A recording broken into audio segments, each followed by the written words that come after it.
அத்தை, பிரசாத். நான் கிச்சன்ல இருக்கேன்.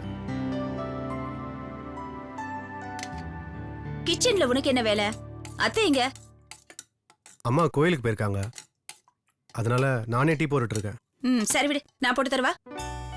வேணாம் தாயே, என் மேல இருக்கிற கோவத்துல நீ சர்க்கரைக்கு பதிலா உப்பள்ளி போட்டாலும் போட்டுருவேன். உன் மேல எனக்கு என்ன பிரசாத் கோவம்? சரி, அப்புறம் நான் ஒரு விஷயம் கேட்கட்டுமா? உன் சமையல் அறையில நான் உப்பா சர்க்கரையா? இது மாதிரி கேள்விகள்லாம் பதில் சொல்லிட்டு இருக்கிறதுக்கு எனக்கு இப்ப நேரம் இல்லை. நீ வந்த விஷயத்த சொல்லு. சரி விடு, உனக்கு அவ்வளவு அவசரமா இருந்தா நான் கிளம்புறேன். ஏய் கவிதா. என்ன? நீ போப்பா, உன் வேலையை பாரு. உனக்கு காஃபியும் ஆபீஸும் தானே முக்கியம், கவிதா முக்கியம் இல்லையே. தேவையில்லாம பேசாத. என்ன விஷயமா வந்த சொல்லு. ஒரு முக்கியமான விஷயம் கேட்கற அளவுக்கு உனக்கு நேரம் இருக்கா? கேட்டுதானே ஆகணும். சலிச்சுக்காத பிரசாத், முக்கியமான விஷயம். சரி சரி சொல்லு.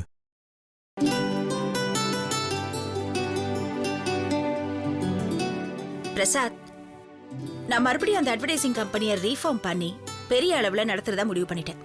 அதுக்கான வேலைகளையும் ஆரம்பிச்சிட்டேன். Very good. நல்ல விஷயமாச்சே. ஆமா, பெரிய லெவல்ல பணம் தேவைப்படுமே நிறைய. தேவைப்படும் தான், தேவைப்பட்டுச்சு தான். அது சரி, அதுக்கு அப்ப என்ன பண்ண போற? அதுக்கு தான் அப்பா இருக்காருல்ல. விஷயத்தை சொல்லி அவர்கிட்ட 10 லட்சம் ரூபாய் வேணும்னு கேட்டேன். அடுத்த நிமிஷம் 10 லட்சம் ரூபாய் கிடைச்சே என் கையில. அதை வச்சுதான் வேலைகளை ஆரம்பிச்சிட்டேன். பா, உனக்கு என்னமா பணத்துக்கா குறைச்சல்? அது சரி, ஆனா அதுல ஒரு சின்ன சிக்கல் இருக்கு. அத பத்தி பேசதான் நான் இப்ப உங்ககிட்ட வந்தேன். என்ன சிக்கல்? சொல்றேன். பணத்தை கொடுத்த அப்பா அட்வைஸ்னு சொல்லாம ஐடியான்னு சொல்லி ஒரு விஷயத்த சொன்னாரு. அது நீயும் நானும் சம்பந்தப்பட்ட விஷயம். நான் சம்பந்தப்பட்ட விஷயமா? என்ன சொல்ற நீ?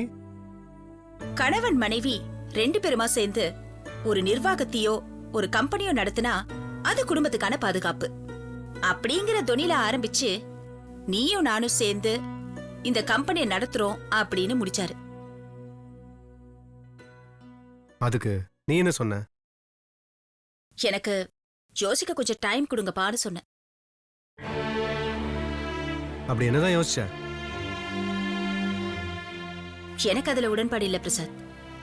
அப்பா சொல்றது ஐடியாவா இல்ல அது அவரோட ஐடியாலஜியா எதுவா இருந்தாலும் எனக்கு அதுல நம்பிக்கை இல்ல.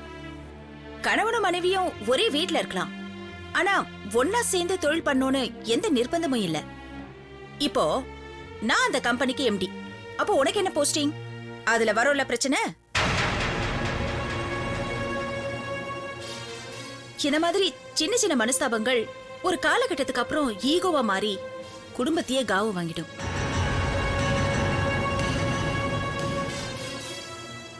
தொழில் வேற குடும்பம் வேற அப்படின்னு நம்ம தெளிவா ஒரு கோடு போட்டுக்கிட்டோம்னா அது குடும்பத்துக்கு நல்லதுன்னு நம்புறவனா?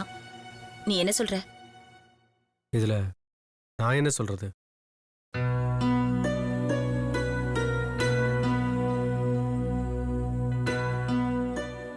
எல்லாமே உன் முடிவுதான்.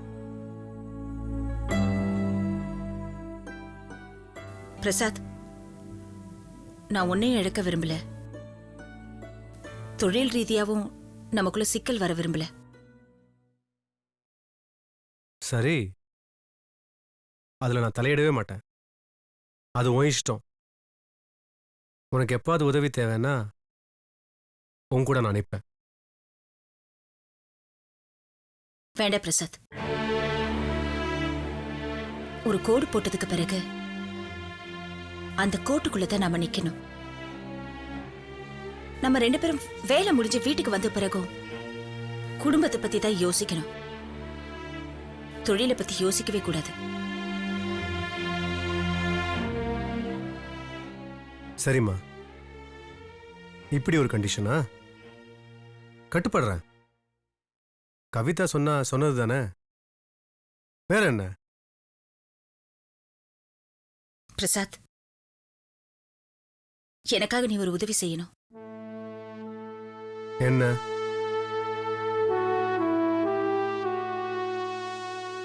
இல்ல, இத பத்தி நான் அப்பா கிட்ட பேச விரும்பல.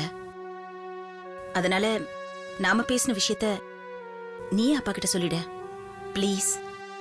எனக்காக, உன் கவிதாவுக்காக. ம்? பட்டா? சரி, போயிட்டு வா.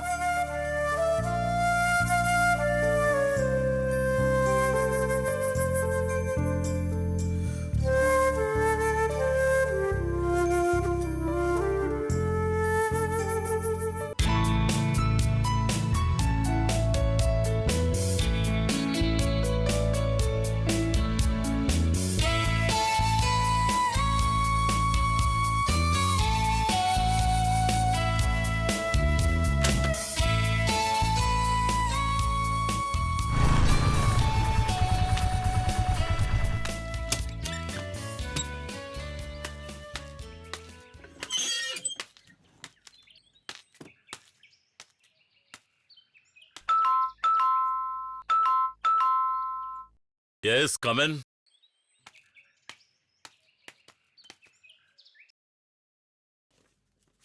டேய் பிரசாத், வா வா வா, உட்காரு.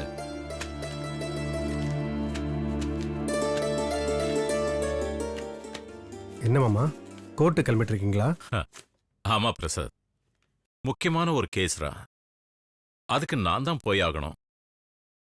நான் ஒன்றும் உங்களை டிஸ்டர்ப் பண்ணிடலையே மாமா. ஏய், அப்படியெல்லாம் ஒன்றும் இல்லப்பா.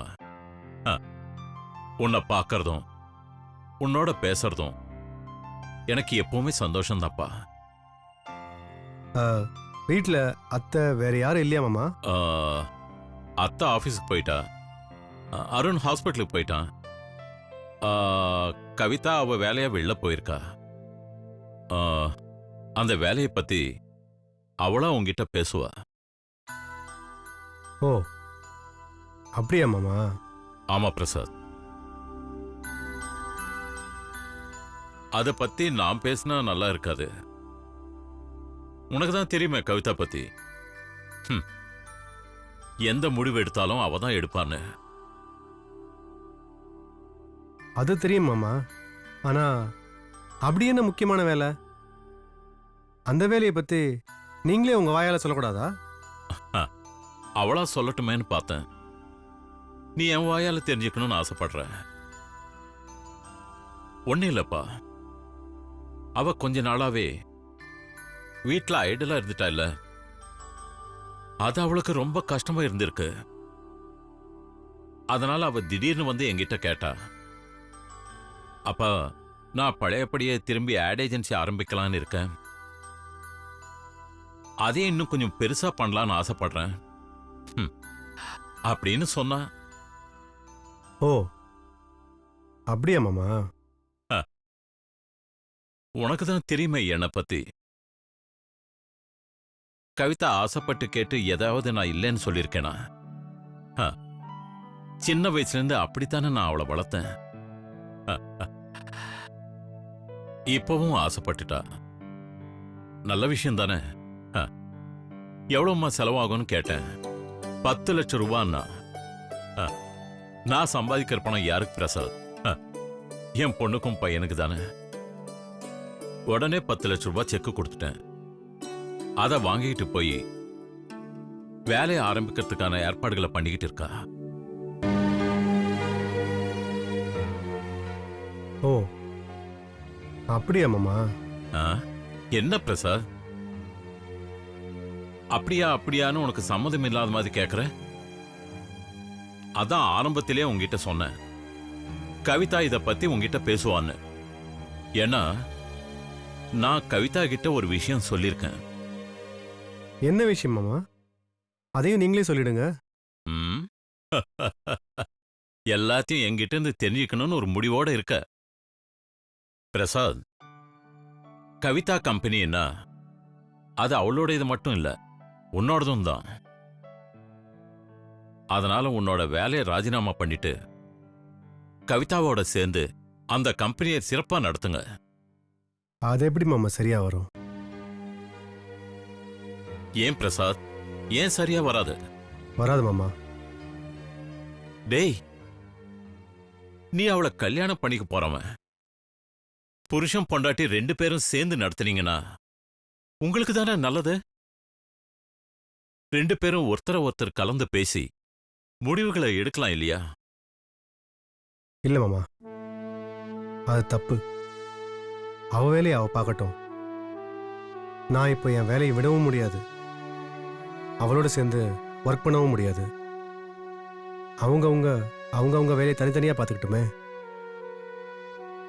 என்னப்பா என்ன பேசுற பிரசாத்? இப்படி எல்லாம் பேசினா கவிதா மனசு சங்கடப்படாதா? படாது மாமா. கவிதா இதை பற்றி நேற்று என்கிட்ட பேசிட்டா. நான் சொன்ன ஒவ்வொரு வார்த்தையும் அவ என்கிட்ட சொன்னது. அதை என் வாயால் உங்ககிட்ட சொல்ல சொல்லி அனுப்பி வச்சதே கவிதா தான். நான் வரேன் மாமா.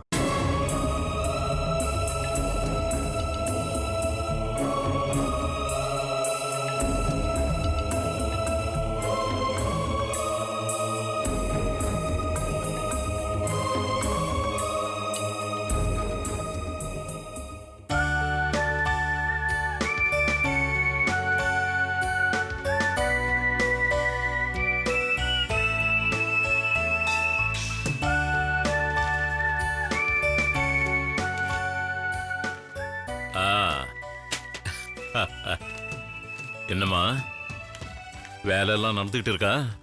நடந்துட்டு இருக்குப்பா. அது சம்பந்தப்பட்ட டீடைல்ஸ் தான் பார்த்துட்டு இருக்கேன். Very good. ரொம்ப சந்தோஷமா. என் பொண்ணு நல்லா வரத நான் பார்த்துக்கிட்டே இருக்கணும். அதாம்மா எனக்கு பெருமை. அப்பா, உங்க பெருமையை காப்பாற்ற வேண்டியது என்னோட கடமைப்பா. அம்மா, பிரசாத் விஷயமா உனக்கு ஒண்ணு சொன்னேனே, அது பத்தி யோசிச்சியா? இல்லப்பா, இந்த அவசரத்துல நான் அதை பத்தி யோசிக்கவே இல்லை. அப்படியா? இப்போ அப்பாவுக்கு உன்னை பத்தி தாம்மா கவலை. ஏன்பா? இல்ல, தனியாளா நின்னு எல்லா வேலையும் பார்த்துக்கிட்டு இருக்கியே. பிரசாத் மாதிரி உறவுக்கார பையன் உன் கூட இருந்தா உனக்கும் நல்லது, எனக்கும் நிம்மதி. அப்பா, இது என்னோட பிளே கிரவுண்ட். இதுல நான் மட்டும்தான் விளையாட முடியும். பிரசாத்தை கூட்டிட்டு வந்து கத்து கொடுத்துட்டு இருக்க முடியாதுல்ல. அப்புறம் இன்னொரு விஷயம்ப்பா, இப்போ அதுக்கான நேரமும் இல்ல. இது ஆரம்ப ஸ்டேஜ் தானப்பா. கொஞ்ச நாள்ல நான் விட்ட இடத்த நானே பிடிச்சிடுறேனே. அதுக்கப்புறம் பிரசாத்தை பத்தி யோசிக்கிறப்பா.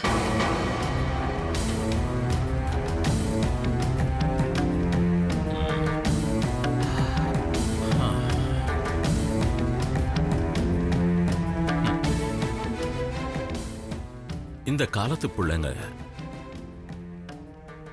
எவ்வளவு அறிவோடையும் தெளிவோடையும் இருக்காங்க. ஒரு சின்ன தடுமாற்றத்தை கூட என் பொண்ணு எவ்வளவு அழகா மறைச்சு பேசுற. இவங்கள நினைச்சு சிரிக்கிறதா அலறதான்னு தெரியல.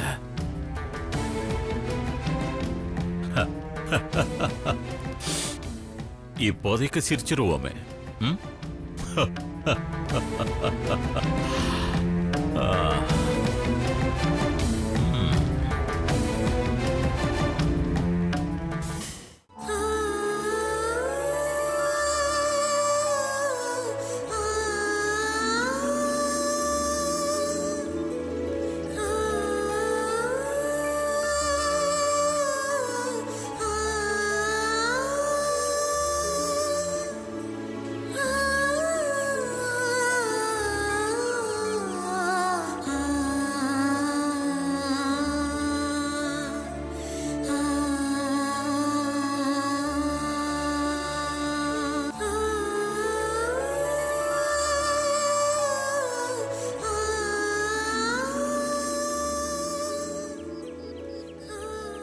ஐயா,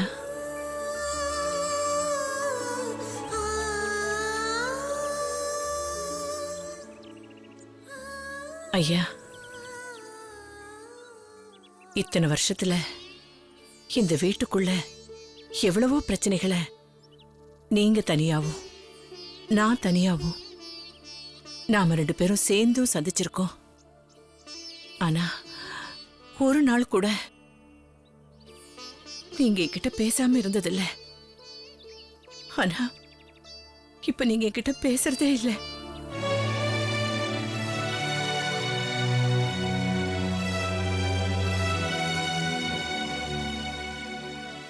மனசு வேகுதையா. நான் செஞ்ச தப்ப மன்னிக்க உங்களுக்கு மனசு இல்லைன்னா என்ன அடிச்சிடுங்கய்யா. லட்சுமி, என்ன பேசுற? நான் உன்னை அடிக்கிறதா? அப்படிப்பட்ட கேவலமான மனுஷனானா? இத்தனை வருஷ வாழ்க்கையில என் சுண்டு வரல் உன் மேல பட்டிருக்கா? இப்ப 5 விரலால அடிக்க சொல்றியம்மா? எனக்கு புரியலங்கய்யா. எல்லா தப்புக்கும் ஒரு பரிகாரம் இருக்கு. நான் செஞ்ச தப்புக்கு அதுதான் பரிகாரம்னா அதை நான் ஏத்துக்க தயாரா இருக்கேன்யா. நிறுத்து லட்சுமி. அப்படி ஒரு கேள்வியை நீ கேட்பேன்னு நான் எதிர்பார்க்கல. அது என் மனசுக்கு சங்கடமா இருந்துச்சு. அதுல இருந்து நான் விடுபடணும். அதனாலதான் பேசாம இருந்தேன். அதுக்கு பேரு மௌனம். கோபத்தினுடைய வெளிப்பாடு இல்ல, தன்னைத்தானே பரிசோதிக்கிறதுக்கான நேரம். நான் ஒன்னு கேட்கட்டுமா? இத்தனை வருஷத்துல நான் உனக்கு என்ன குறை வச்சேன்? நீ எனக்கு எவ்வளவு உதவி செஞ்சிருக்க. ஒரு தாயா நின்னு என் மகளை காப்பாத்திருக்க. ஒரு தந்தையா நின்னு அவளை வளர்த்து ஆளாக்கியிருக்க. நான் உனக்கு நன்றி கடன் பட்டவம்மா. அது மட்டும்தான் என் மனசுல நின்னுச்சு. லட்சுமி, உன்னை நான் என் மனைவியா ஒரு நாளும் பார்த்ததில்லை. என் கண்ணம்மா எப்படி உன்னை அம்மாவா பார்க்கறாளோ, நானும் உன்னை அப்படிதான் லட்சுமி பார்க்கிறேன். ஐயா, பெரிய வார்த்தையெல்லாம் சொல்லாதீங்க. என்னை பொறுத்த வரைக்கும் நான் உங்க அடிமை, உங்க வார்த்தைக்கு கட்டுப்பட்டவ. கொஞ்சம் தடுமாறிட்டேயா. நீ கேட்ட கேள்விக்கு பின்னாடி ஒரே ஒரு அர்த்தம் தான் இருக்க முடியும். அது சந்தோஷமான உறவுக்காக இல்ல. அது எனக்கு புரிஞ்சுது. ஒரு செக்யூரிட்டி, அதாவது பாதுகாப்பு. அந்த பாதுகாப்பு எப்போ உனக்கு இந்த வீட்டில் உண்டு. அது மனைவின்ற ஸ்தானத்தினால மட்டும் வர்றதில்ல, தாயின்ற அந்தஸ்திலையும் வரும்.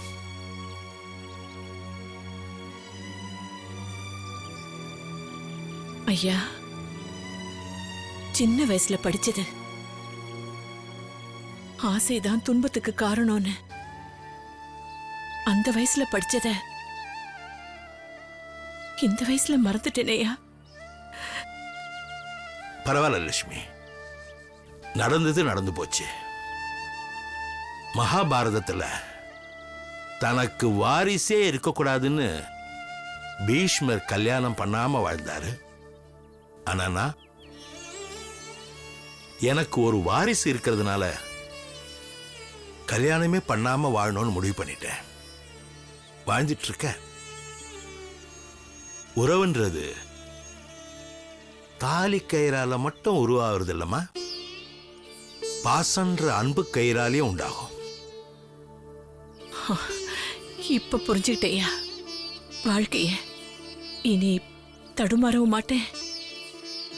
இந்த குடும்பத்தோட அன்பு கோட்ல இருந்து தடம் மாறவும் மாட்டேன். வாழ்க்கையுடைய விசித்திரம் என்ன தெரியுமா லட்சுமி? ஒரு மனுஷனுக்கு அவன் பிறந்ததும் தெரியாது, இறந்ததும் தெரியாது. இன்னொரு வேடிக்கை, அவன் பிறக்கும் பொழுது அவன் அழுவான், அவன் இறக்கும் போது அவனுக்காக ஊர் அழும், உறவு அழும். அலைக்கடலை பத்தி கேள்விப்பட்டிருக்கியா?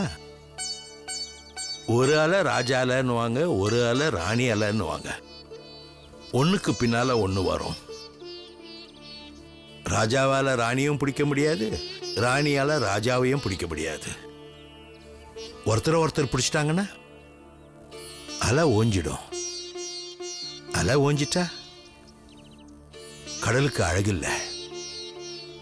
நம்ம வாழ்க்கை அந்த மாதிரி தான். இப்படி நம்ம இருக்கிறது தான் அழகு.